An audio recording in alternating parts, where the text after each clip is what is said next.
Hello dear students, welcome to my channel Gateway for Engineers. Now in the last class हमने काफी सारी properties पढ़ लिए हैं। In this class we are moving on to the next topic. So the next topic that we are going to discuss is Hooke's law.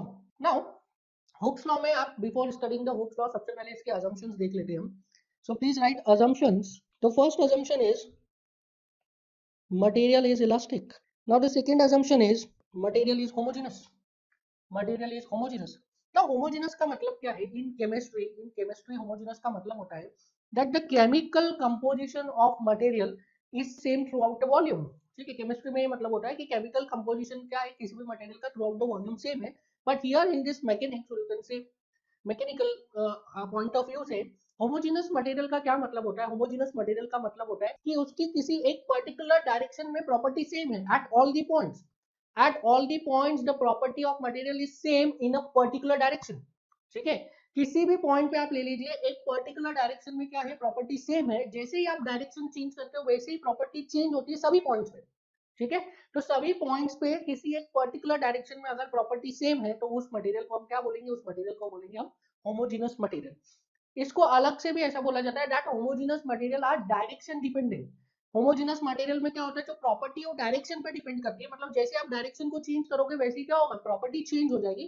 But आप point को change करोगे और डायरेक्शन फिक्स रखोगे तो प्रॉपर्टी चेंज नहीं होगी. सो homogeneous material के बारे में आप लिखिए थोड़ा सा. सो होमोजेनस मटेरियल के बारे में थोड़ा आप समझिए. Suppose this is a material and in this material I am considering few point. Suppose this is point A, this is point B, this is point C. And मैंने एक डायरेक्शन फिक्स कर दिया that I am going to analyse the material in x direction only. This is X direction. So point A पे मैंने एक property calculate की. Suppose मैंने capital E की वैल्यू कैलकुलेट की, E at point A, E at point B, E at point C. Property किस direction में? In all the three cases property है इन एक्स डायरेक्शन. अगर somehow अगर ऐसा है that E A is equal to E B is equal to E C और जितने भी पॉइंट्स हैं सभी पे एक्स डायरेक्शन में जो प्रॉपर्टी उनकी वैल्यू सेम है, तो उस मटेरियल को हम क्या बोलेंगे? उस मटेरियल को हम बोलेंगे होमोजेनस मटेरियल. मतलब आप पॉइंट्स को चेंज कर लीजिए, प्रॉपर्टी चेंज नहीं होगी. डायरेक्शन को जैसे ही चेंज करोगे वैसे ही प्रॉपर्टी चेंज हो जाएगी. ठीक है, पॉइंट को चेंज कर लीजिए, प्रॉपर्टी चेंज नहीं होगी प्रोवाइडेड कि आप किसी एक पर्टिकुलर डायरेक्शन में एनालिसिस कर रहे हैं. सो होमोजेनस मटेरियल की डेफिनेशन लिखिए. Homogeneous materials means properties are same at all points in the entire volume in a particular direction. In a particular direction. So homogeneous materials means material having same properties at all the points in the entire volume in a particular direction. किसी एक particular direction में हर point पर property क्या है? Same है. ठीक है. Now next assumption is material is isotropic. Now isotropic क्या है? Isotropic is just opposite of homogeneous. Isotropic का क्या मतलब होता है? Isotropic का मतलब होता है, suppose this is a material. इसमें अगर मैं किसी एक पॉइंट पे बात करूं, सपोज दिस इज पॉइंट ए, तो ए पॉइंट पे हर डायरेक्शन में प्रॉपर्टी विल बी सेम. ये हर डायरेक्शन में प्रॉपर्टी सेम है. जैसे ही मैंने पॉइंट चेंज किया, मैं ए पॉइंट से बी पॉइंट पे गया तो प्रॉपर्टी चेंज हो गई. बट बी पॉइंट पे हर डायरेक्शन में क्या है? प्रॉपर्टी सेम है. सो आप डिफरेंस समझ पा रहे हैं? आइसोट्रॉपिक मटेरियल क्या मटेरियल होते हैं? आइसोट्रॉपिक मटेरियल वो मटेरियल होते हैं कि जिनमें किसी एक पर्टिकुलर पॉइंट पे हर डायरेक्शन में प्रॉपर्टी सेम होती है. ठीक है, जैसे ही आप पॉइंट चेंज करोगे प्रॉपर्टी चेंज हो जाएगी. जो दूसरा पॉइंट है उस पर हर डायरेक्शन में प्रॉपर्टी क्या होगा? नया वाला प्रॉपर्टी. सो आइसोट्रॉपिक मटेरियल को क्या मैं बोल सकता हूँ? Point dependent. वो पॉइंट पे डिपेंड करेगा कि ए पॉइंट पे कुछ और प्रॉपर्टी है, बी पॉइंट पे कुछ और, सी पे कुछ और, डी पे कुछ और. So isotropic material are point dependent and homogeneous material are direction dependent. For X direction में कुछ और प्रॉपर्टी है, वाई में कुछ और है, जेड में कुछ और है. समझ में आ रहा है? सो होमोजेनस मटेरियल को बोला जाता है डायरेक्शन डिपेंडेंट. जैसे ही आप डायरेक्शन को चेंज करोगे होमोजेनस मटेरियल की प्रॉपर्टी चेंज हो जाएगी.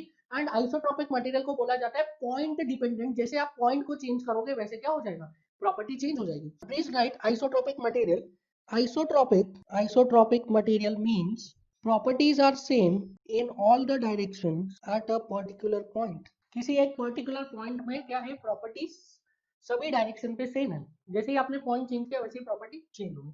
नाउ इसको याद रखने का इजी तरीका है, बिकॉज ये बहुत कंफ्यूजिंग रहता है कौन पॉइंट के साथ चेंज हो रहा है, कौन डायरेक्शन के साथ चेंज हो रहा है. सो एक छोटी सी ट्रिक मैं आपको बता रहा हूँ, आपको अच्छा लगे तो उससे याद रखो, नहीं तो आप कॉन्सेप्ट याद रख सकते हैं. आपका अच्छा IQ तो कोई प्रॉब्लम नहीं।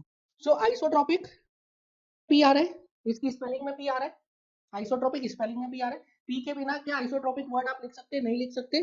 सो ये पी पे डिपेंडेंट है, that means point dependent. Point dependent का क्या मतलब है, जैसे ही पॉइंट चेंज किया वैसे ही प्रॉपर्टी चेंज हो जाएगी, पॉइंट पे डिपेंड कर रही है प्रॉपर्टी। अब बचा क्या दूसरा, डायरेक्शन डिपेंडेंट। तो डायरेक्शन डिपेंडेंट कौन सा हो गया, होमोजेनस। समझ में आया, होमोजेनस या आइसोट्रॉपिक दोनों की स्पेलिंग में ओनली पी आता है। तो सबसे पहले देखो पी की कौन सी डेफिनेशन में, किसकी स्पेलिंग में पी या डी आ रहा है, तो आइसोट्रॉपिक की स्पेलिंग में पी आ रहा है। तो पी लेटर के बिना आइसोट्रॉपिक वर्ड नहीं बना सकते, दैट मींस आइसोट्रॉपिक किस पे डिपेंड हो गया, पी पे। तो आइसोट्रॉपिक मटेरियल आप पॉइंट डिपेंडेंट। बचा क्या, डायरेक्शन डिपेंडेंट कौन सा हो गया, होमोजेनस। इस तरीके से एक ट्रिक है याद रखने की, अदरवाइज आप कैसे भी याद रख सकते हैं, कोई प्रॉब्लम।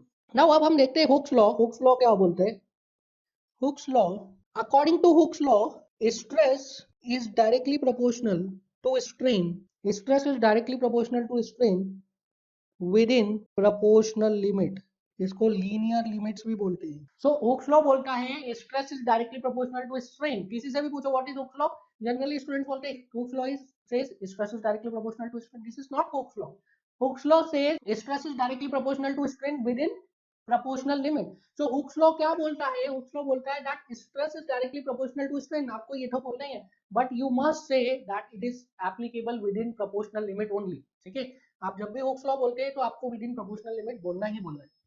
Now ये तो ठीक है कि Hooke's law जो है वो proportional limit तक ही valid है। There is one more condition in that Hooke's law is valid only and only for 1D loading। सिर्फ 1D loading के लिए ही Hooke's law valid है। That stress is directly proportional to strain within elastic limit when the load is acting only in one direction।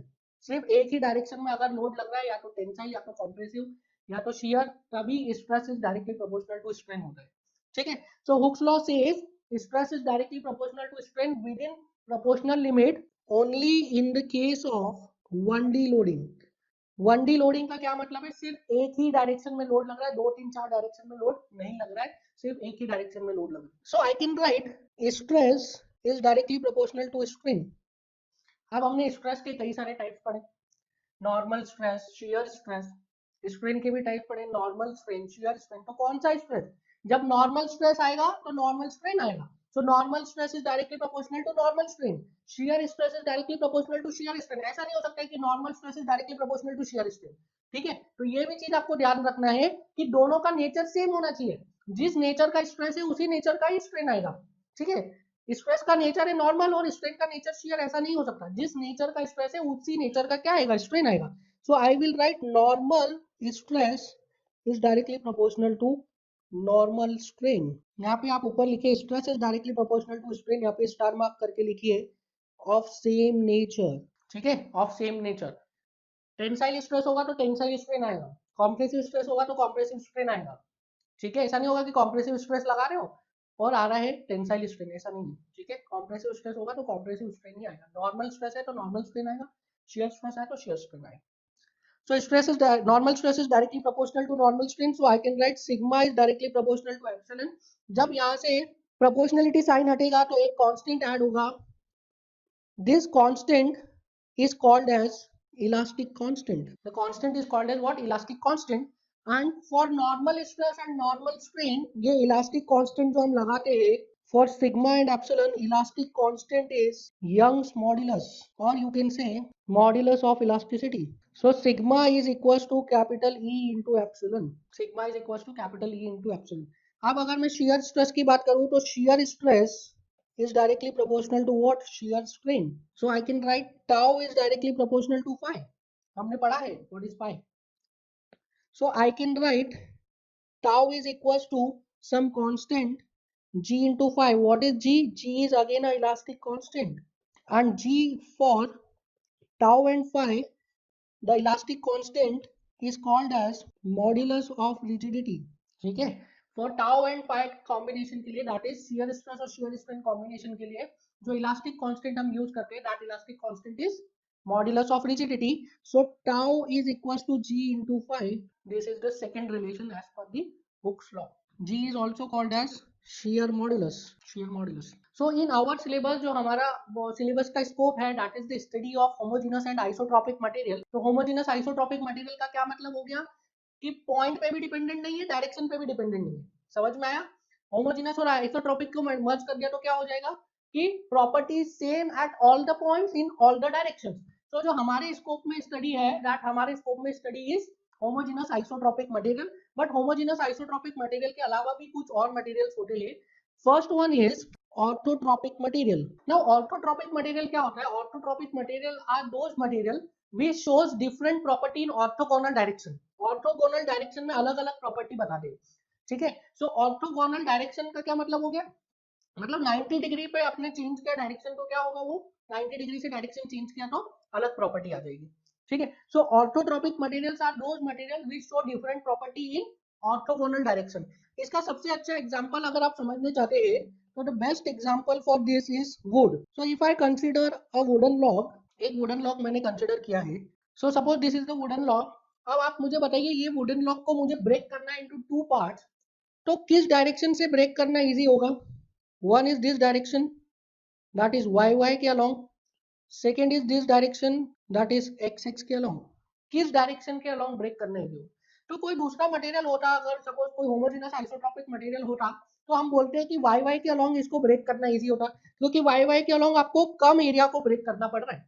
y के along क्या करना पड़ रहा है? कम एरिया को ब्रेक करना पड़ रहा है। But since would is a orthotropic material, तो वुड की जो स्ट्रेंथ है ये दो परपेंडिकुलर डायरेक्शंस में अलग अलग है। तो जिस डायरेक्शन में इसकी स्ट्रेंथ कम होगी उस डायरेक्शन से इसको कट करना क्या हो जाएगा? उस डायरेक्शन से इसको कट करना इजी हो जाएगा। सो अगर वुड की मैं बात करूं तो वुड में क्या रहता है? वुड में फाइबर्स रहते हैं and the fibres are arranged in longitudinal direction, ठीक है। फाइबर्स कैसे अरेंज रहते हैं? लॉन्गिट्यूडनल डायरेक्शन में। एंड कोई भी मटेरियल है, कोई भी स्ट्रक्चर है, तो उसमें जनरली ये देखा गया है कि फाइबर्स और ग्रेन के अरेंजमेंट से बनता है। जैसे अगर आप कॉलम देख ले, कॉलम देखिए या बीम देखिए, तो बीम में जो आयरन के रॉड्स लगे, माइल्ड स्टील के रॉड्स लगे या 8415 के रॉड्स लगे, जो स्टील बार्स है that are act as fibre, उनकी स्ट्रेंथ ज्यादा होती है पर क्वांटिटी कम होती है। वेयर जो कंक्रीट है दैट इज ग्रेन, उसकी स्ट्रेंथ कम है पर क्वांटिटी ज्यादा है।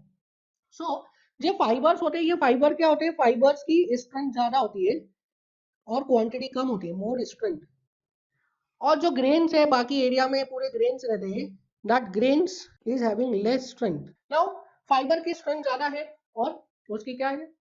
क्वांटिटी कम है। वाई वाई एक्सिस के अलोंग कट करता हूँ तो मुझे क्या है? सारे फाइबर्स को कट करना है, तो that would be more difficult. अगर मैं इसको एक्स एक्स एक्सिस के अलोंग कट करता हूँ तो हो सकता है कि मुझे एक भी फाइबर को कट ना करना पड़े या कोई एक आध फाइबर को ही कट करना पड़े। सो एक्स एक्स के अलावा एक्सिस के अलोंग अगर आप कट कर रहे हो तो आपको क्या करना पड़ेगा? फाइबर्स को सेपरेट करना पड़ेगा, कट नहीं करना पड़ेगा। दैट इज वाई इसको एक्स एक्स डायरेक्शन के अलोंग वुड को कट करना इजी है, क्योंकि एक्स एक्स डायरेक्शन के अलोंग क्या है? वुड की जो प्रॉपर्टी है, वुड की जो स्ट्रेंथ है वो कम है। वाई वाई डायरेक्शन के अलोंग क्या है? वुड की स्ट्रेंथ ज्यादा है। सो इसलिए हम इसको कैसे कट करेंगे? इसको कट करेंगे एक्स एक्स एक्सिस के अलोंग। आपने देखा भी होगा प्रैक्टिकली वुड को लॉन्गिट्यूडनली ही कट किया जाता है, लैटरली बहुत कम कट करते हैं वुड को, ठीक है। ऐसे सर्कुलर शेप में ऐसा नहीं रखते, स्लाइस कभी नहीं करेंगे वुड को, स्लाइसिंग बहुत कम किया जाता है वुड का। वुड के लॉक्स बनाए जाते हैं, लॉक्स, समझ में आ रहा है? तो लॉन्गिट्यूडनल डायरेक्शन के अलोंग ही वुड को कट किया जाता है। सो मेरा कहने का मतलब ये था कि जो ऑर्थोट्रोपिक मटेरियल्स है, ऑर्थोट्रोपिक मटेरियल ऐसे मटेरियल होते हैं जो ऑर्थोगोनल डायरेक्शन में अलग अलग प्रॉपर्टीज को शो करते हैं, मतलब 90 डिग्री दो परपेंडिकुलर एक्सिस पे वो अलग अलग प्रॉपर्टीज को शो करेंगे। सबसे बेस्ट एग्जांपल है वुड। सो ऑर्थोगोनल मटेरियल के लिए लिखिए आप, सॉरी ऑर्थोट्रोपिक मटेरियल के लिए लिखिए, orthotropic material are those which shows different property in orthogonal direction, or you can say perpendicular direction। perpendicular direction में क्या है? अलग अलग प्रॉपर्टीज शो करते हैं। Now next type of material is non isotropic material. इसको हम एन आइसोट्रोपिक भी बोलते हैं, एन आइसोट्रोपिक, और इसको हम एलोट्रोपिक भी बोलते हैं। नाउ नॉन आइसोट्रोपिक और एलोट्रोपिक मटेरियल्स क्या है? नॉन आइसोट्रोपिक, देखिए आइसोट्रोपिक मटेरियल का मतलब क्या था कि सभी डायरेक्शंस में प्रॉपर्टी सेम है एट अ पर्टिकुलर पॉइंट, किसी एक पॉइंट पे सभी डायरेक्शन में प्रॉपर्टी सेम है। नॉन आइसोट्रोपिक का क्या मतलब हो गया? कि सभी डायरेक्शन में प्रॉपर्टी अलग अलग है एट अ पर्टिकुलर पॉइंट, ठीक है। सो आइसोट्रोपिक मतलब सभी डायरेक्शन में प्रॉपर्टी सेम है, नॉन आइसोट्रोपिक मतलब सभी डायरेक्शन में प्रॉपर्टी अलग अलग है। So non isotropic materials are those materials which shows different properties in different direction, shows different property in different direction। तो आप बोलोगे तो नॉन आइसोट्रोपिक तो होमोजेनस के जैसा हो गया। नॉन आइसोट्रोपिक होमोजेनस के जैसा नहीं है। होमोजेनस में क्या बोला था? जैसे ही आप डायरेक्शन चेंज कर रहे हैं वैसे ही प्रॉपर्टी चेंज हो रहा है, that is correct. Non isotropic में भी जैसे ही डायरेक्शन चेंज कर रहे हैं वैसे ही प्रॉपर्टी चेंज हो रहा है। होमोजेनस नॉन आइसोट्रोपिक दोनों में सही है, जैसे ही आप डायरेक्शन चेंज करोगे वैसे ही प्रॉपर्टी चेंज हो जाएगा। बट होमोजेनस में अगर आपने पॉइंट चेंज किया है, तो सपोज पॉइंट ए पर एक्स डायरेक्शन में प्रॉपर्टी है ई है, पॉइंट बी पर एक्स डायरेक्शन में प्रॉपर्टी है ई बी, तो ई ए ई बी सेम होगा। बट नॉन आइसोट्रॉपिक में डायरेक्शन चेंज करोगे तब भी प्रॉपर्टी चेंज होगा, पॉइंट चेंज करोगे उसी एक ही पर्टिकुलर डायरेक्शन में देखोगे तब भी प्रॉपर्टी चेंज होगी। ठीक है, ये डिफरेंस है होमोजेनस एंड नॉन आइसोट्रॉपिक में, इसमें कंफ्यूज हो जाते हैं स्टूडेंट। तो होमोजेनस में आप पॉइंट चेंज करोगे तो एक पर्टिकुलर डायरेक्शन रख रहे हो तो प्रॉपर्टी चेंज नहीं हो रहा है, बट नॉन आइसोट्रॉपिक में आप पॉइंट चेंज करोगे, एक पर्टिकुलर डायरेक्शन रखोगे तब भी प्रॉपर्टी चेंज होगा। डायरेक्शन चेंज करोगे तब तो दोनों में क्या हो रहा है, प्रॉपर्टी चेंज हो रहा है, बट होमोजेनस में पॉइंट चेंज करने पर at a particular direction property change नहीं होता है, बट नॉन आइसोट्रॉपिक में पॉइंट चेंज करने पर एट अ पर्टिकुलर डायरेक्शन भी प्रॉपर्टी चेंज हो जाता है। So this is non isotropic material. Now we move on to, हमारे सिलेबस में क्या है, हमारे सिलेबस में आइसोट्रॉपिक होमोजेनस मटेरियल की बात है। Now we move on to next topic that is elastic constant. Now अभी हमने देखा था इलास्टिक कांस्टेंट, अभी जस्ट बात किया ना थोड़ा सा, हुक्स लॉ में क्या किया, stress is directly proportional to strain, तो प्रोपोर्शनलिटी साइन हटाया तो मैंने क्या बोला कि इसमें कांस्टेंट लगाते, उस कांस्टेंट को क्या बोलते हैं, इलास्टिक कांस्टेंट। तो हुक्स लॉ क्या दे रहा है, हुक्स लॉ आपको स्ट्रेस और स्ट्रेन के बीच में रिलेशन दे रहा है, किसके थ्रू, थ्रू इलास्टिक कांस्टेंट। तो इलास्टिक कांस्टेंट्स को हम क्या बोल सकते हैं, elastic constants are those constants which are required to develop relation between stress and strain. Stress और स्ट्रेन के बीच में रिलेशन जो कांस्टेंट्स डेवलप करते हैं उन्हें हम क्या बोलते हैं, elastic constants.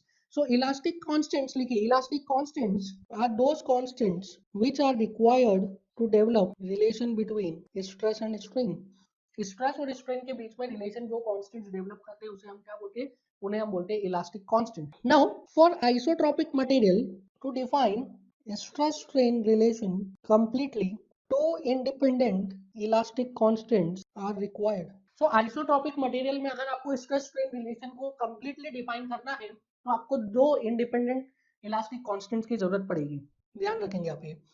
Next step for orthotropic material to define stress strain relation, 9 independent elastic constants are required. So orthotropic के लिए कितने चाहिए, 9, एंड आइसोट्रोपिक के लिए कितने चाहिए, 2। Similarly if I talk about non isotropic और यू कैन से एलोट्रोपिक और you can say anisotropic, 21 independent elastic constants are required. So non isotropic के लिए कितने चाहिए, 21। सो आइसोट्रोपिक मटेरियल के लिए 2 इंडिपेंडेंट इलास्टिक कांस्टेंट्स चाहिए, नॉन आइसोट्रोपिक के लिए 9 इंडिपेंडेंट इलास्टिक कांस्टेंट्स चाहिए, एंड सॉरी ऑर्थोट्रोपिक के लिए 9 इंडिपेंडेंट इलास्टिक कांस्टेंट्स चाहिए, and non isotropic that is allotropic के लिए 21 इंडिपेंडेंट इलास्टिक कांस्टेंट्स चाहिए। Now we will talk about types of elastic constant. Now since आपके सिलेबस में सिर्फ आइसोट्रोपिक होमोजेनस मटेरियल है, पर कई बार वो पूछ लेता है कि कौन से टाइप के मटेरियल के लिए कितने इलास्टिक कांस्टेंट चाहिए, इसलिए वो स्टेटमेंट्स आर इंपॉर्टेंट। बट आपको डिटेल में जो पढ़ना है वो आइसोट्रोपिक मटेरियल के लिए इलास्टिक कांस्टेंट्स पढ़ना है और उनमें इलास्टिक कांस्टेंट्स के रिलेशन भी पढ़ना है। सो अगर मैं टाइप्स ऑफ इलास्टिक कांस्टेंट की बात करूँ तो आपसे मैं जितने भी बात करूंगा वो सिर्फ आइसोट्रोपिक मटेरियल के लिए ही बात करूंगा। अब non isotropic and orthotropic material को हम उतना टच नहीं करेंगे। आप जब भी हायर स्टडीज में जाएंगे तो इट माइट बी पॉसिबल कि आप non isotropic and orthotropic materials के बारे में और स्टडी करें, but for your competitive exam point of view that much knowledge is sufficient. Now, types of elastic constant for, if I say for isotropic material, there are 4 elastic constants defined. The first is, आप पढ़ ही चुके हैं अभी, that is Young's modulus. It is also called as modulus of elasticity. So Young's modulus अभी हमने देखा कि Young's modulus कौन किसके किसके बीच में रिलेशन दे रहा था, हमने ये तो पढ़ ही लिया था, elastic constants are those constants which are required to develop stress strain relation. अब अलग अलग टाइप के स्ट्रेसेस है, अलग अलग टाइप के स्ट्रेन्स है, तो अलग अलग टाइप के स्ट्रेस स्ट्रेन के बीच में रिलेशन देंगे अलग अलग टाइप के कांस्टेंट्स। सो जो पहला इलास्टिक कांस्टेंट है that is Young's modulus of elasticity. तो जो ये यंग्स मॉड्यूलस है ये किस किस के बीच में रिलेशन दे रहा था, ये रिलेशन दे रहा था आपको normal stress and normal strain के बीच में। So Young's modulus of elasticity क्या देता है, रिलेशन देता है between normal stress and normal strain. इसको हम डिनोट करते हैं कैपिटल ई से, तो capital E is equal to normal stress upon normal strain. So capital E is normal stress upon normal strain. Now इसमें सारी की सारी जो अजम्पशन है आपके हुक्स लॉ की is valid, that Young's modulus is normal stress upon normal strain, it is valid only for elastic materials. Young's modulus is equal to normal stress upon normal strain, it is only valid for isotropic material, it is only valid for homogeneous material, it is only valid for, it is only valid for up to proportional limit, it is only valid in the case of 1D loading. तो सारी पांचों जो condition है Hooke's law की वो पांचों condition यहाँ पे भी एप्लीकेबल है, that Young's modulus of elasticity जो है ये नॉर्मल स्ट्रेस और नॉर्मल स्ट्रेन का रेशियो दे रहा है, पर कब दे रहा है वो हुक्स लॉ की सारी कंडीशंस में ही दे रहा है. So I can write capital E is equal to sigma by epsilon. Now if I see the value of capital E, देखिए ये जो यंग मॉड्यूलस है ना, ये बहुत ही कॉमनली यूज इलास्टिक प्रॉपर्टी है, तो इसकी जो स्टैंडर्ड वैल्यूज है वो आपको पता होना चाहिए. The value of capital E, कुछ मटेरियल के लिए आपको इसकी वैल्यू पता होना चाहिए. सो इफ आई से this is capital E material, कई बार आपको एग्जाम में कैपिटल E की वैल्यू नहीं देगा.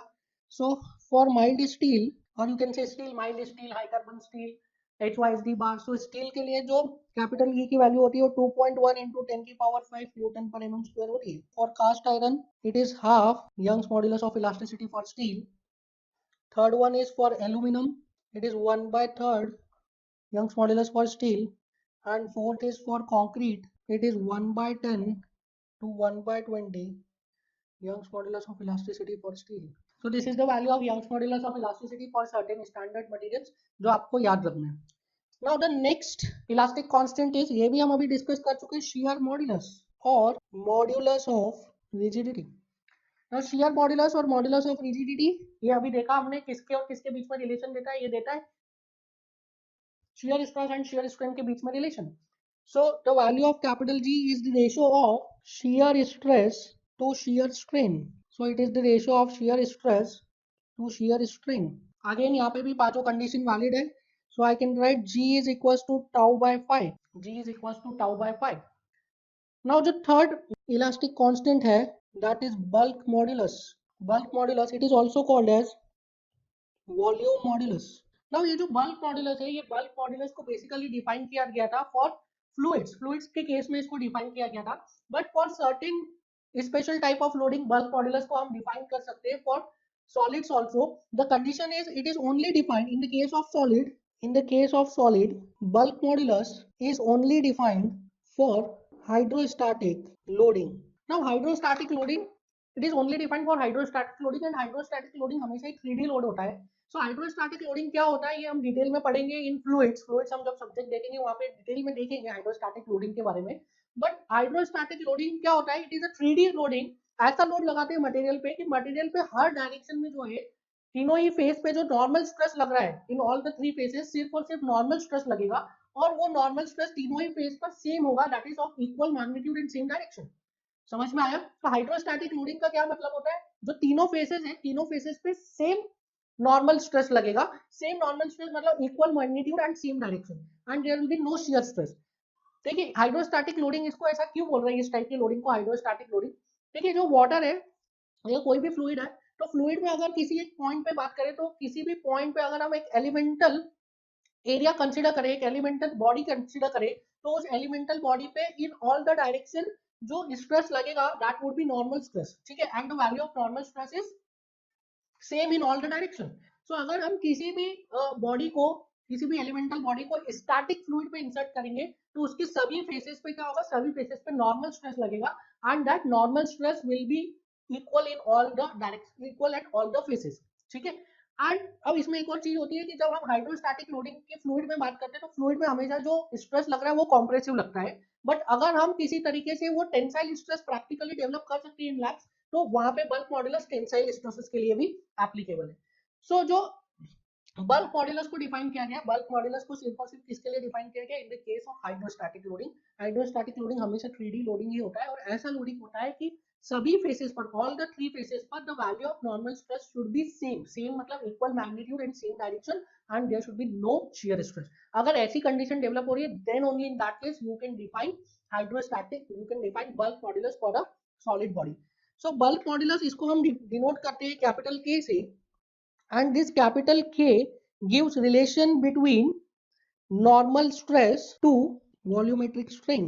ठीक है, normal stress to volumetric strain. अब normal stress कौन सा है यहाँ पे, now normal stress कौन सा है यहाँ पे, जो सभी तीनों फेसेस पे सेम लग रहा है. देखिए तीनों ही फेसेस पे क्या लग रहा है, नॉर्मल स्ट्रेस सेम लग रहा है. So sigma x is equal to sigma y is equal to sigma z, which is nothing but normal stress. इसको हम क्या, इसको हम डायरेक्ट स्ट्रेस भी बोलते हैं. सो जो तीनों फेसेस पर नॉर्मल स्ट्रेस लग रहा है उसकी वैल्यू सेम है, तो दैट इज नॉर्मल स्ट्रेस. और वॉल्यूमेट्रिक स्ट्रेन क्या है, it is change in volume to the original volume. जो आपने मटेरियल पे हाइड्रोस्टैटिक लोडिंग लगा है, उस हाइड्रोस्टैटिक लोडिंग की वजह से change in volume to the original volume, this is representing what, this is representing volumetric strain. So the value of K I can write normal और डायरेक्ट स्ट्रेस भी बोलते हैं, direct stress upon volumetric strain. ठीक है, आया समझ में. Now the last elastic constant is Poisson's ratio. Last elastic constant is Poisson's ratio. Now Poisson's ratio क्या है आप ये समझिए. Poisson's ratio it is the ratio of lateral strain to longitudinal strain with negative sign within elastic limit. So Poisson's ratio क्या है? Poisson's ratio is the ratio of lateral strain to longitudinal strain with negative sign. इसको generally denote किया जाता है mu से और nu से. So if I write mu is equals to minus lateral strain upon longitudinal strain. ठीक है, lateral strain upon longitudinal strain. अब ये लैटरल स्ट्रेन और लॉन्गिट्यूडनल स्ट्रेन क्या है, देखिए हमने डिफाइन किया था दैट एक रेफरेंस प्लेन है, रेफरेंस प्लेन के जो परपेंडिकुलर एक्सिस जा रहा है उस परपेंडिकुलर एक्सिस को हमने क्या बोला था, longitudinal axis. But in the case of Poisson's ratio, आप जब भी पॉइजन्स रेशियो को कैलकुलेट करेंगे तो वो हमारा एक्सिस वाला जो कॉन्सेप्ट है उससे आप लॉन्गिट्यूडनल डायरेक्शन और लैटरल डायरेक्शन नहीं डिफाइन करेंगे. आप जिस डायरेक्शन में लोड लग रहा है that is called as longitudinal direction, और जो उसके अलावा दूसरा डायरेक्शन है उसको आप लेंगे लैटरल डायरेक्शन. समझ में आया. वो एक्सिस रेफरेंस प्लेन के परपेंडिकुलर वाला एक्सिस के कॉन्सेप्ट से जो हमने लॉन्गिट्यूडनल डायरेक्शन को डिफाइन किया था उस कॉन्सेप्ट को आप यहाँ पे यूज नहीं करेंगे for defining longitudinal direction and lateral direction. यहाँ पे लॉन्गिट्यूडनल डायरेक्शन को कैसे डिफाइन किया गया, लॉन्गिट्यूडनल डायरेक्शन जिस डायरेक्शन में लोड लग रहा है that is called as longitudinal direction, और उसके अलावा जो दूसरा डायरेक्शन है that is called as lateral direction. This ये जो रेशियो है ये डिफाइंड है only in the case of 1D loading. So suppose this is a body and in this body अगर इस डायरेक्शन में लोड लग रहा है PP, सो लैटरल स्ट्रेन कौन सी डायरेक्शन में आ जाएगा, मैं एक्सिस डिफाइन कर देता हूँ यहाँ पे. This is Y axis and this is X axis. तो in this case lateral strain कौन सा होगा, वो स्ट्रेन इन XX कितना हो गया, एप्सिलॉन XX बोल रहा हूँ मैं, and strain in YY is epsilon YY. So lateral strain कौन सा हो गया, लैटरल स्ट्रेन एप्सिलॉन XX हो गया या एप्सिलॉन YY हो गया. सो जिस डायरेक्शन में लोड लग रहा है वो कौन सा है, लॉन्गिट्यूडनल है. तो किस डायरेक्शन में लोड लग रहा है, Y डायरेक्शन में लोड लग रहा है, तो Y कौन सा है, लॉन्गिट्यूडनल है. तो लैटरल कौन सा हो गया, X. सो एप्सिलॉन XX क्या हो जाएगा, लैटरल स्ट्रेन. लॉन्गिट्यूडनल स्ट्रेन क्या हो जाएगा, longitudinal strain will B epsilon YY. ठीक है. अब यहाँ पे देखिए, अब यहाँ पे देखिए नेगेटिव साइन क्यों लगाया, इसमें नेगेटिव साइन क्यों लगाया. देखिए कोई भी मटेरियल है, उस मटेरियल को एक जनरल मटेरियल है, तो जनरल मटेरियल का क्या बिहेवियर रहता है, जनरल मटेरियल का ये बिहेवियर रहता है कि अगर एक डायरेक्शन में आपने टेंशन लगाया तो दूसरा परपेंडिकुलर डायरेक्शन में क्या आएगा, कॉम्प्रेशन आएगा. एक डायरेक्शन में टेंशन लगाओगे तो दूसरे डायरेक्शन में कॉम्प्रेशन आएगा. सो अगर इसमें नेगेटिव साइन हम नहीं लगाते, सिर्फ ऐसा ही रेशो लेते lateral strain upon longitudinal strain, so for general material ये रेशो क्या आता है, ये रेशो नेगेटिव आता है, क्योंकि या तो लैटरल स्ट्रेन टेंसाइल होता है या लॉन्गिट्यूडनल स्ट्रेन टेंसाइल होता है. अगर एक टेंसाइल है तो दूसरा कौन सा होगा, कॉम्प्रेसिव. एक कॉम्प्रेसिव है तो दूसरा कौन सा होगा, टेंसाइल. सो अगर आप नेगेटिव साइन नहीं लगाते तो पॉइजन्स रेशो या ये रेशो क्या आता है, ये रेशो की value most of the cases में क्या आती है, नेगेटिव आती. नाउ इन जनरल इस वैल्यू को पॉजिटिव बनाने के लिए क्या किया है, बाय डेफिनेशन ही पॉइजन्स रेशो में एक नेगेटिव साइन इंट्रोड्यूस कर दिया गया. ठीक है, बाय डेफिनेशन ही इसमें एक नेगेटिव साइन इंट्रोड्यूस कर दिया गया है. इसका मतलब क्या है कि अगर पॉइजन्स रेशो की वैल्यू पॉजिटिव आ रही है, पॉइजन्स रेशो की वैल्यू पॉजिटिव आ रही है, इसका मतलब क्या हुआ कि एक डायरेक्शन में टेंशन लगाओगे तो दूसरे डायरेक्शन में कॉम्प्रेशन आएगा. ठीक है, किसी मटेरियल के लिए अगर पॉइजन्स रेशियो की वैल्यू पॉजिटिव है दैट मीन उस मटेरियल में एक डायरेक्शन में टेंशन लगाओगे तो दूसरे डायरेक्शन में कॉम्प्रेशन है. समझ में आया क्यों नेगेटिव लगाया है, बिकॉज जनरली मटेरियल्स का यही बिहेवियर रहता है कि एक डायरेक्शन में टेंशन लगाओ तो दूसरे डायरेक्शन में कॉम्प्रेशन आएगा. सो उस वैल्यू को पॉजिटिव बनाने के लिए for general material Poisson's ratio को पॉजिटिव बनाने के लिए क्या किया गया है, उसमें एक नेगेटिव साइन लगाया गया है. फिजिकली इंटरप्रिटेशन ये है कि अगर पॉइजन्स रेशियो की वैल्यू पॉजिटिव है किसी मटेरियल के लिए तो उस मटेरियल का बिहेवियर कैसा होगा, एक डायरेक्शन में टेंशन लगाओगे तो उसके परपेंडिकुलर डायरेक्शन में क्या आएगा, कॉम्प्रेशन. एक डायरेक्शन में कॉम्प्रेशन लगाओगे तो उसके परपेंडिकुलर डायरेक्शन में क्या आएगा, टेंशन. ठीक है, समझ में आया, इसलिए नेगेटिव साइन लगाया गया है. नाउ इसमें एक नोट लिखिए, the value of Poisson's ratio is constant within elastic limit. So within elastic limit क्या होता है, Poisson's ratio की वैल्यू कांस्टेंट रहती है. के बाद दूसरा पॉइंट लिखिए, the ratio of lateral strain to longitudinal strain with negative sign इसमें ऐसा लिखिए बियॉन्ड इलास्टिक लिमिट, तो आपको जल्दी समझ में आएगा. So beyond elastic limit, the ratio of lateral strain to longitudinal strain with negative sign is called as contraction ratio, and the value of contraction ratio is not constant. So within elastic limit क्या होता है, ratio of lateral strain to longitudinal strain कैसा रहता है, constant रहता है. Outside the elastic limit ये constant नहीं रहता है, और उस ratio को क्या बोलते हैं, contraction ratio बोलते हैं. Now आपको इसकी स्टैंडर्ड वैल्यूज पता होनी चाहिए पॉइजन रेशो की. तो यूनिवर्सल लिमिट जो है, universal limit of Poisson ratio mu is greater than equals to -1 and less than equals to 0.5. So universal range क्या होती है म्यू की, -1 to 0.5. And for more than 99% material the value of mu is 0 to 0.5, मतलब the value of mu is positive.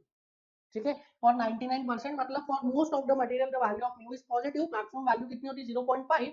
But universal range कितनी होती है, -1 to 0.5. मतलब कुछ ऐसे मटेरियल भी एग्जिस्ट करते हैं जिनका कि अगर टेंशन लगाओ एक डायरेक्शन में तो दूसरे डायरेक्शन में भी क्या आ रहा है, टेंशन आ रहा है. कुछ ऐसे मटेरियल भी है. समझ में आ रहा है. सो अगर म्यू की वैल्यू नेगेटिव है, दैट मींस उसका बिहेवियर, मटेरियल का बिहेवियर कैसा है, जनरल मटेरियल से डिफरेंट है. The behaviour of material is different than general behaviour. ठीक है, इसलिए डायरेक्ट म्यू के डेफिनेशन में हमने नेगेटिव साइन लगाया ताकि आप इंटरप्रेट कर पाए नॉन जनरल बिहेवियर्स को. ठीक है, नाउ अब हम एक चार्ट देख रहे हैं जिसमें कुछ स्टैंडर्ड मटेरियल्स के लिए म्यू की वैल्यू देखेंगे. दिस इज इंपॉर्टेंट, कई बार आपको एग्जाम में नहीं देगा म्यू की वैल्यू स्टैंडर्ड मटेरियल के लिए, आपको अज्यूम करनी पड़ेगी. सो this is material and mu. So for cork the value of mu is 0. Cork के लिए म्यू की वैल्यू 0 होती है.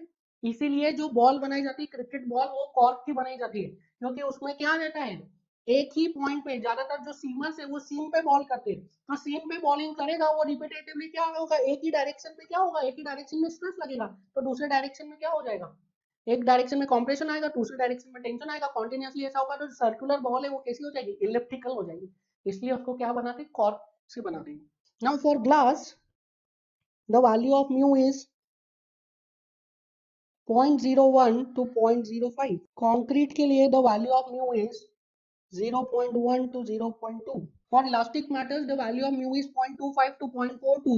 For pure rubber the value of mu is 0.48. उसको nearly हम 0.5 के बराबर ले लेते.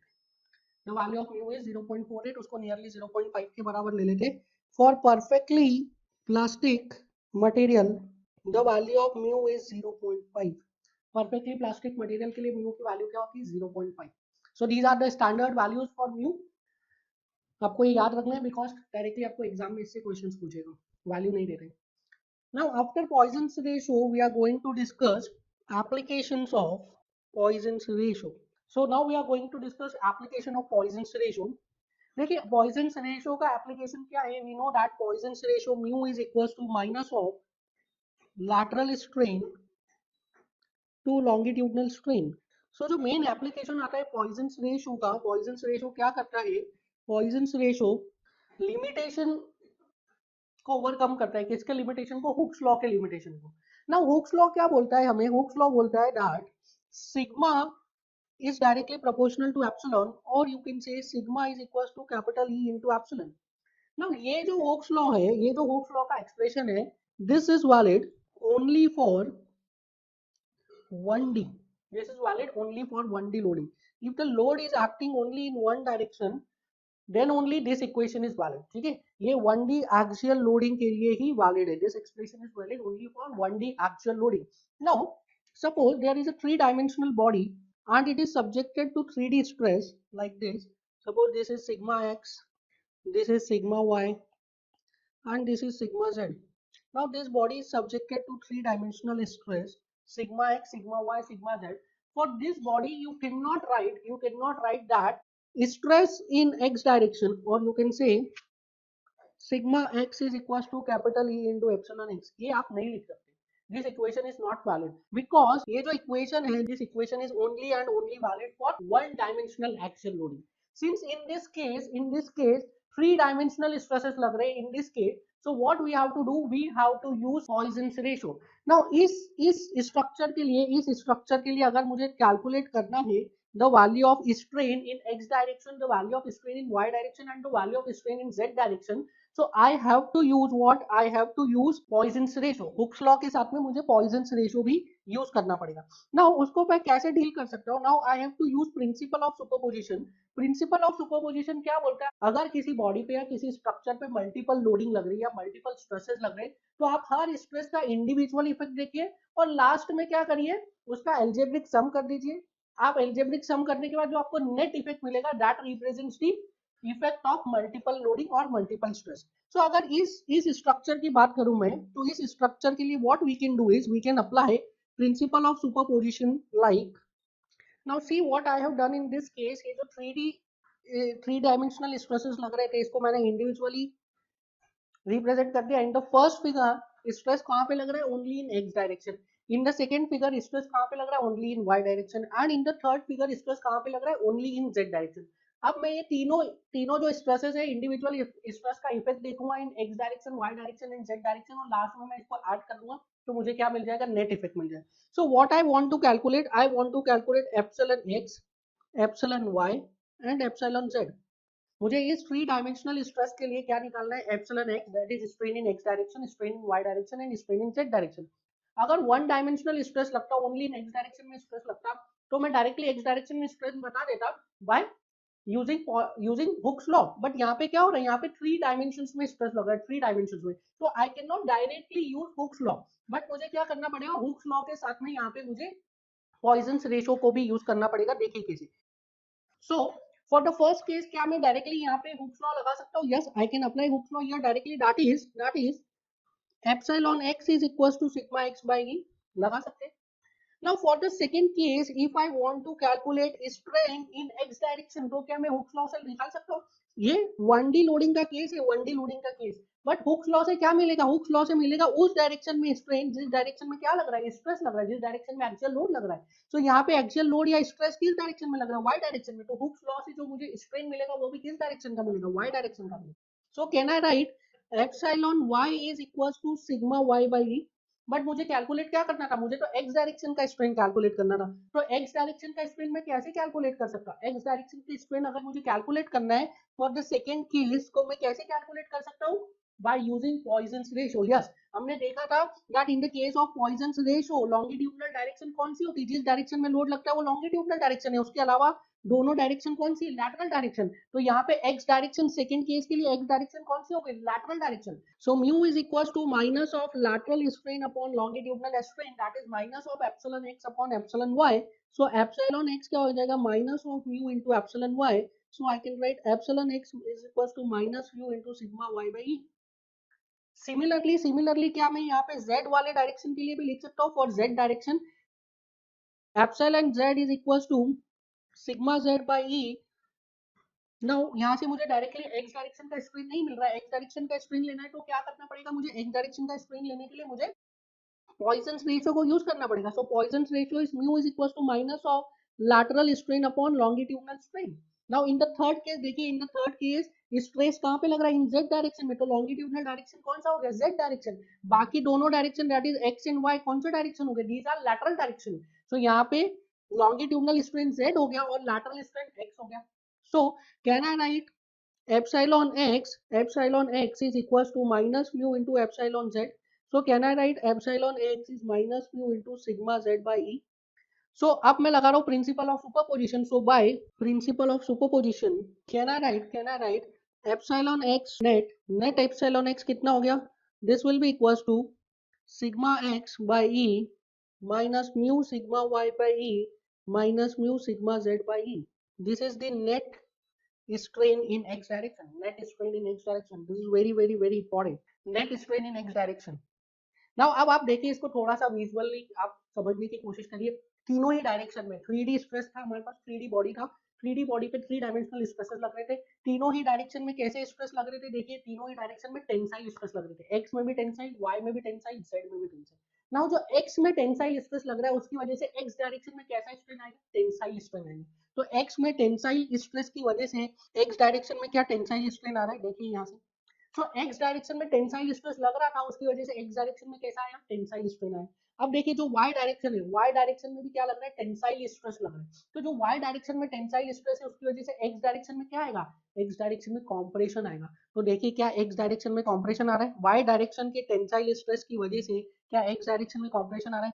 क्या आ रही है value, minus mu into sigma Y by E, minus mu into sigma Y by, मतलब this is what, compression negative है ना।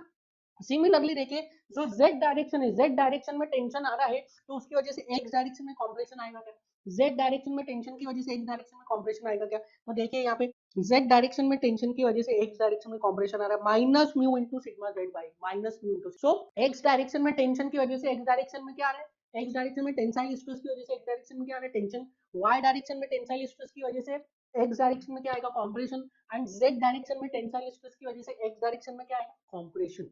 ठीक है, तो ये इक्वेशन से यहाँ से पता चल जाता है कि कौन से डायरेक्शन से कैसा है। Now in this equation sigma x, sigma y and sigma z all are tensile. ठीक है, तीनों कैसे है, टेंसाइल है। अगर कॉम्प्रेसिव हो गए तो you will write with minus sign. So similarly if I write epsilon y, so can I write epsilon y is sigma y by e minus mu sigma x by e minus mu sigma z by e. Similarly epsilon z is equals to sigma z by e minus mu sigma X by minus mu sigma Y by E, लिख सकता हूँ क्या मैं, can I write similarly. Now this, ये जो तीन equations आई है, this is called as generalized Hooke's law, this is called as generalized Hooke's law, and this generalized Hooke's law is very very very important. कई सारे numericals आते हैं इससे रिलेटेड आपके एग्जाम में, and all are very very very important. समझ में आया। Now please write down next heading is application of generalised Hooke's law, application of generalised Hooke's law. इसमें लिखिए case one rectangular bar subjected to three dimensional stress. Case one is a rectangular bar subjected to three dimensional stress. Now इसमें देखिए, so this is a rectangular bar and this bar is subjected to three dimensional stress like this. This is sigma x, this is sigma y and this is sigma z. अगर मैं यहाँ पे axis बनाऊँ, this is x, this is y and this is z. Now this rectangular bar is subjected to three dimensional stress and we want to calculate volumetric strain. Linear strain तो हमने निकाल लिया, epsilon x, epsilon y, epsilon z हमने calculate कर लिया. Now we want to calculate volumetric strain. So if I want to calculate volumetric strain, I am considering initial dimensions such as length is L, depth is D and width is B. Length is L, depth is D and width is B. If I want to write volume, so can I write volume V is equals to L into B into D? लिख सकते हैं. Now if I want to differentiate this volume dV, can I write dV is equals to B into D into dl plus L into D into dB plus L into B into dd, लिख सकता हूँ. If I divide this by initial volume, so dV by V is equals to what? It becomes dl by L plus dB by B plus dd by D, लिख सकता हूँ मैं. Volume से divide कर दिया, total volume that is L into B into D, L into B into D से divide किया इसको तो BD कैंसिल हो गया, यहाँ पे LD कैंसिल हो गया, यहाँ पे L इंटू बी कैंसिल हो गया, क्या बचा DL by L, DB by B and DD by D. So can I write volumetric strain epsilon V is equals to epsilon L plus epsilon B plus epsilon, or can I write epsilon V is equals to epsilon X plus epsilon Y plus epsilon. So volumetric strain for a rectangular bar is equals to strain along length plus strain along width plus strain along depth. So epsilon V is equals to epsilon X plus epsilon Y plus epsilon Z. अब हमें epsilon X, epsilon Y, epsilon Z की value पता है, that epsilon X is equals to sigma X by E minus mu sigma Y by E minus mu sigma Z by E. Similarly epsilon Y is equals to sigma Y by E minus mu sigma X by E minus mu sigma Z by E. Similarly epsilon Z is equals to sigma Z by E minus mu sigma X by E minus mu sigma Y by E. अगर इन तीनों को मैं add कर दूं, epsilon X plus epsilon Y plus epsilon Z, so can I write epsilon V is equals to, इसमें से देखो ये term epsilon X by E, epsilon Y by E, epsilon Z by, so इन तीनों में से मैं क्या ई को कॉमन ले रहा हूँ, so epsilon X plus epsilon Y plus epsilon Z upon E. ठीक है, ये कैसे आया, ये तीनों टर्म से. अब देखिए minus mu sigma Y by E, minus mu sigma Y by दो बार, minus mu sigma X by E, minus mu sigma X by E दो बार, minus mu sigma Z by E, minus mu sigma Z by E दो बार. सो ये तीनों terms दो दो बार आ रही है, so I can write minus two mu by E into epsilon x plus epsilon y plus epsilon z. लिख सकता हूँ म्यू बाई ई कॉमन ले लिया, दो बार आ रहे थे तो -2 म्यू बाई ई कॉमन ले लिया। Now from here can I write epsilon v is equals to sigma x plus sigma y plus sigma z by e into 1 minus 2 mu. So this is what? This is volumetric strain of a rectangular bar. Volumetric strain of a rectangular bar. Now if the rectangular bar is subjected to 3D loading, if the rectangular bar is subjected to 3D loading, तब ये equation है। अगर 1D loading होता तो उसमें epsilon y epsilon z 0 हो जाता, तो क्या आ जाता sigma x by into 1 minus 2 mu. 2D loading होता तो सिग्मा z 0 हो जाता, क्या आ जाता sigma x plus sigma y by into 1 minus 2 mu. So this equation is valid for all loading 1D 2D 3D, कोई सा भी लोडिंग लगाओ आप रेक्टेंगुलर बार में, उसका जो बार का वॉल्यूमेट्रिक स्ट्रेन आएगा वो इस इक्वेशन से आप कैलकुलेट कर। नाउ यहाँ पे देखिए if case 1 if mu is equals to 0.5, if mu is equals to 0.5 है then in that case epsilon v कितना हो जाएगा 0। अगर म्यू 0.5 है किसी मटेरियल के लिए तो उस मटेरियल का रेक्टेंगुलर बार बनाइए और उसमें कैसा भी स्ट्रेस लगाइए उसमें वॉल्यूमेट्रिक स्ट्रेन क्या होगा 0, उसमें कोई वॉल्यूमेट्रिक स्ट्रेन नहीं आएगा। That means the change in volume is 0 for a material जिसके लिए म्यू की वैल्यू क्या है 0.5, और 0.5 म्यू की वैल्यू किसके लिए होती है हम देख चुके हैं, 0.5 म्यू की वैल्यू होती है for perfectly plastic material. So for perfectly plastic material उसमें आप कैसा भी स्ट्रेस लगाइए there will be no volumetric change, volumetric change नहीं होगा। सेकंड केस देखिए अब इसमें case 2 if epsilon v is 0, अगर आपको बोला है कि कोई एक लोडिंग कंडीशन है, कोई एक मटेरियल है उसमें कुछ लोडिंग कंडीशन लग रही है, कुछ स्ट्रेसेस लग रहे हैं and the net result is उसमें वॉल्यूमेट्रिक स्ट्रेन 0 आ रहा है, इसका मतलब क्या है, इसका मतलब है आइदर म्यू इज 0.5 और sigma x plus sigma y plus sigma z is equal to 0। समझ में आया? अगर आपको बोला है दैट कोई एक मटेरियल है उसके ऊपर कुछ स्ट्रेस का कॉम्बिनेशन लग रहा है और स्ट्रेस लगने के बाद फाइनल रिजल्ट आ रहा है दैट उसमें वॉल्यूमेट्रिक स्ट्रेन नहीं हो रहा है, तो उस केस में दो पॉसिबिलिटी है। पहला पॉसिबिलिटी क्या है कि या तो वो मटेरियल क्या है, या तो वो मटेरियल प्लास्टिक है, परफेक्टली प्लास्टिक मटेरियल है, या तो अगर वो परफेक्टली प्लास्टिक मटेरियल नहीं है that in that case sigma x plus sigma y plus sigma z क्या है 0 लग रहा है। मतलब कुछ पॉजिटिव स्ट्रेस लग रहा होगा, कुछ नेगेटिव स्ट्रेस लग रहा होगा, जो बट तीनों का जो सम है वो क्या है 0 है, या तो फिर उस पर कोई स्ट्रेस लगे ही ना, तीनों 0 हो जाए। ठीक है, so sigma x plus sigma y plus sigma z क्या होगा, या तो 0 होगा या तो म्यू 0.5 होगा। पर अगर कोई आपको ऐसा बोलता है कि एक कोई मटेरियल है वो परफेक्टली प्लास्टिक मटेरियल नहीं है फिर भी उस पर लोड लगाया और एप्सिलॉन v की value 0 I, that means sigma x plus sigma y plus sigma z definitely 100% उस पे क्या होगा 0 होगा। एक और कंडीशन बन सकती है इस केस में when the value of capital E is infinity. देखिए इस इक्वेशन में अगर कैपिटल E की वैल्यू इंफिनिटी हो गई then in that case also epsilon v that is volumetric strain क्या हो जाएगा 0 हो जाएगा। अब आप बताइए कैपिटल E की वैल्यू इंफिनिटी किसके लिए होती है, कैपिटल E की वैल्यू इंफिनिटी होती है for rigid materials, but in strength of material हम क्या देखते हैं रिजिड क्या है, only support is rigid, support के अलावा मेंबर बाकी सारे materials are solids that are non rigid, वो डिफॉर्मेशन होगा उसमें और उसमें कैपिटल E की वैल्यू इंफिनिटी नहीं होगी। सो अगर रिजिड मटेरियल है तो वॉल्यूमेट्रिक स्ट्रेन 0 आ सकता है, या तो फिर परफेक्टली प्लास्टिक मटेरियल है जिसका म्यू 0.5 है तो वॉल्यूमेट्रिक स्ट्रेन 0 आ सकता है, या तो फिर sigma x plus sigma y plus sigma z इसका सम 0 के बराबर है तो वॉल्यूमेट्रिक स्ट्रेन 0 आ सकता है। तो अगर कोई बोल रहा है म्यू 0.5 है तो कुछ भी स्ट्रेस लगा लो उसमें वॉल्यूमेट्रिक स्ट्रेन 0 आएगा। अगर कोई बोल रहा है वॉल्यूमेट्रिक स्ट्रेन 0 आ रहा है तो उसके लिए तीन कंडीशन है, पहला या तो रिजिड मटेरियल है, या तो परफेक्टली प्लास्टिक मटेरियल है, या तो sigma x plus sigma y plus sigma z की वैल्यू कितनी आ रही है 0। नाउ वॉल्यूमेट्रिक स्ट्रेन 0 है, if epsilon v is 0 it means that the system is incompressible. ठीक है, इफ एप्सिलॉन v इज 0 आ रहा है दैट मींस क्या है सिस्टम इनकॉम्प्रेसिबल है। सो आपको एग्जाम में ऐसा भी दे सकता है that the system is incompressible, if the system is incompressible तो या तो म्यू 0.5 के बराबर होगा, या तो sigma x plus sigma y plus sigma z की वैल्यू क्या होगी 0 के बराबर। सो इसमें एक नोट लिखिए, note for perfectly plastic material since Poisson's ratio is 0.5 therefore volumetric strain is 0, it means volume remains constant hence material becomes incompressible। ठीक है, so for perfectly plastic material mu is equals to 0.5 तो उसमें volumetric strain कितना आएगा, volumetric strain will be 0। Now please write down next case, case number 2। Case number 1 क्या था, rectangular bar subjected to 3D stress. ठीक है, हम पढ़ रहे थे application of generalised Hooke flow, उसमें फर्स्ट केस था rectangular bar subjected to 3D stress. Case number 2 is cylindrical bar subjected to 3D stress. Now 3D stress के लिए इसलिए पढ़ा रहा हूं क्योंकि 1D and 2D में आप एक एक स्ट्रेस कम कर दीजिए, you will get directly result for 1D and 2D stress. So I am considering a cylindrical bar. This cylindrical bar is having diameter D and length L. Now this cylindrical bar is subjected to 3D stress. So can I write volume? Volume is pi by 4 into D square into L. Can I write dV is equals to pi by 4 into D square into L plus pi by 4 into L into 2D into dd.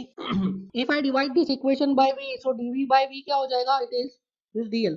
dl by L plus 2 dd by d. Divide करिए, pi by 4 d square into L से divide करिए तो pi by 4 d square cancel हो गया, dl by L बचा.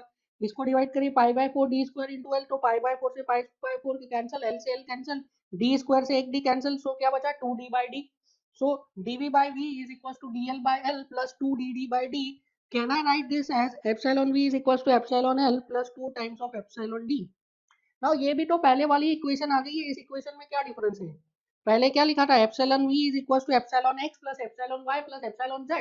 Now cylindrical bar में क्या है? सिलेंड्रिकल बार में y और z में जो डायमेंशन है दैट आर सिमेट्रिकल, y और z के डायमेंशन सेम है, सो वो उसके स्ट्रेन को 2 टाइम्स कर दिया है, that is 2 epsilon d. This is also same. ठीक है, 2 एप्सिलॉन डी लिख दिया, that is also same. Case 3 देखिए, केस 3 दैट इज स्फेरिकल बार और spherical body. Spherical body, now if I consider a spherical body like this is a spherical body and I am considering कि इसका diameter is capital D, diameter is capital D. So for this spherical body can I write volume कितना होता है sphere का? V is equals to pi by 6 into d cube. So can I write dV is equals to pi by 6 into 3D square into D D. So can I write D V by V, इसको divide करिए pi by six D cube से, pi by six D cube से इसको divide करोगे तो pi by six से pi by six cancel, D cube से D square cancel, एक डी बच जाएगा, you will get 3 D D by D. So can I write volumetric strain is 3 times of diametric strain. Now this is also same. ठीक है, this is also same because in case of sphere तीनों direction में जो dimension है that are same. ठीक है, x Y Z तीनों में सेम डायमेंशन है, so volumetric strain becomes 3 times the strain in diameter. देखिए इस न्यूमेरिकल में क्या दिया है आपको, a elastic metal cube subjected to loading as shown in figure and it does not undergo any change in volume, then calculate the value of sigma Z. Now आपसे क्या पूछे, सिग्मा जेड की value पूछिए. Sigma X की value दी है 80, sigma Y की value दी है 50, बट देखिए sigma x is tensile and sigma y is compressive. Sigma x कैसा है, टेंसाइल है, सिग्मा वाई कॉम्प्रेसिव है, और आपसे सिग्मा जेड की वैल्यू पूछे. नाउ अगर ये परफेक्टली प्लास्टिक मटेरियल होता तो whatsoever be the value of stress there will be no there will be no volumetric change. ठीक है, but since this is metal cube, आपको क्या दिया है, this is metal cube, so इसका mu is not equal to 0.5, this is not a perfectly plastic material, so mu is not equal to 0.5. That means अगर इसमें volumetric change zero है, change in volume zero है, और you can see volumetric strain zero है, तो definitely sigma x plus sigma y plus sigma Z का सम क्या हो रहा होगा, जीरो हो रहा होगा. ना अब यहाँ पे ट्रिक क्या है, यहाँ पे देखिए ये जो इक्वेशन है, in this equation all the three stresses that is sigma x sigma y and sigma z are tensile. but इस क्वेश्चन में आपको एक स्ट्रेस कैसा दिया है, कॉम्प्रेसिव. सिग्मा y कैसा दिया है आपको, compressive. So sigma y compressive है तो you have to put the value of sigma y as negative. So sigma x is plus 80, sigma y is minus 50 and sigma z is also tensile, तो plus में ही रखेंगे. So sigma Z की value कितनी आ गई, 50 minus 80, it is minus 30 newton per m m square. All these are in newton per m m square. ठीक है, सो यहाँ से आ जाता है sigma z is minus 30 newton per m m square. Sigma z कैसा लग रहा है, sigma z is compressive. Next numerical देखिए, नेक्स्ट न्यूमेरिकल देखिए, a rubber balloon with mu is equal to 0.5 is subjected to internal air pressure when the volume change in rubber is. So इसमें आपसे क्या पूछा है, चेंज इन वॉल्यूम पूछा है. तो एक रबर का बलून है, उसको हम ब्लो कर रहे हैं, ब्लो करने से इंटरनल प्रेशर डेवलप हो रहा है. इंटरनल प्रेशर की वैल्यू दी है कि 100 यूनिट्स को ब्लो कर रहे हैं, इंटरनल प्रेशर लगा रहे हैं उसके, इंटरनल प्रेशर इज 100 यूनिट्स, और उसकी वजह से पूछा है what is the change in volume of rubber. अब यहाँ पे रबर का चेंज इन वॉल्यूम से ये नहीं पूछ रहे कि रबर जब पहले छोटा था तो उसका वॉल्यूम ऑब्वियसली कम था, उसको आपने ब्लो किया तो वॉल्यूम बलून का बढ़ा. यहाँ पे रबर की मटेरियल में चेंज इन वॉल्यूम पूछा है.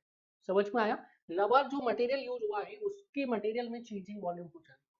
So mu is equal to 0.5 दिया है, तो यहाँ पे चेंज इन वॉल्यूम कितना होगा, change in volume will be zero, क्योंकि म्यू 0.5 है. तो रबर का जो मटेरियल है, जो बलून का मटेरियल है रबर से जो बना हुआ है, उस मटेरियल में कोई भी वॉल्यूम में चेंज नहीं होगा। ये आपने प्रैक्टिकली देखा भी होगा, जब बलून नेसेंट स्टेट में रहता है, जनरल स्टेट में रहता है, तो उसकी थिकनेस ज्यादा रहती है। जैसे ही आप बलून को ब्लो करते हो वैसे क्या होता है, उसकी थिकनेस कम होती जाती है। तो बलून को जब आप ब्लो कर रहे हैं तो उसकी लेंथ बढ़ती जा रही है, उसका सर्कमफेरेंशियल एरिया बढ़ता जा रहा है, बट उसकी थिकनेस जो है वो कम होती जा रही है। तो उसमें वॉल्यूमेट्रिक चेंज कितना आ रहा है, 0। So if mu is 0.5, then for that case the value of volumetric strain is how much? The value of volumetric strain is 0. Correct answer will be B. Correct answer is B. Now अब तक हमने देखा है different elastic constants हमने पढ़े। Different elastic constants पढ़ने के बाद हमने देखा application of Poisson's ratio in Hooke's law. Then हमने देखा generalised Hooke's law. Application of Poisson's ratio से हमने क्या डिराइव किया, जनरलाइज्ड हुक्स लॉ।